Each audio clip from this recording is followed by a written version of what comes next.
మనం ఎన్ని different type of taxes కడతాం చూడండి. సో, నేను నా కార్ కొనేటప్పుడు రోడ్ టాక్స్ కట్టాను. సో, అదే కాకుండా మళ్ళీ నేను రోడ్డుపై వెళ్తూ ఉంటే టోల్ టాక్స్ కడుతూ ఉంటాం మనం. Toll charges. Already road tax కట్టినప్పుడు మళ్ళీ టోల్ చార్జెస్ ఎందుకు కలెక్ట్ చేస్తున్నారు? మళ్ళీ ఇక్కడ మనం ఎవ్రీ టైమ్ నేను పెట్రోల్ ఫిల్ చేస్తే ఎంత ఫిల్ చేసినా దాంట్లో సెంట్రల్ టాక్స్, స్టేట్ టాక్స్ అయితే వెళ్తుంది. సెంట్రల్ అండ్ స్టేట్ టాక్స్ అయితే వెళ్తుంది పెట్రోల్ ఫిల్ చేసినప్పుడు.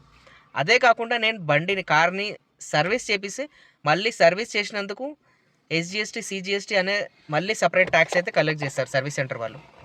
అదే కాకుండా మళ్ళీ ఎవ్రీ టైమ్ నేను కార్‌ని ఎంత యూజ్ చేస్తున్నా కూడా మళ్ళీ ఏదో ఒక విధంగా టాక్సెస్ అయితే పడుతూనే ఉన్నాయి.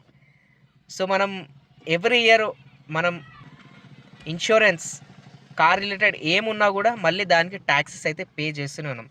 ఎగ్జాంపుల్ దీనికి ఇన్స్యూరెన్స్ చేపిస్తే ఇన్స్యూరెన్స్ టాక్స్ అనేవి కూడా కలెక్ట్ చేస్తున్నారు. సో, ఇన్ని రకాల టాక్సెస్ అయితే మనం పే చేస్తూనే ఉన్నాం కంటిన్యూయస్‌గా.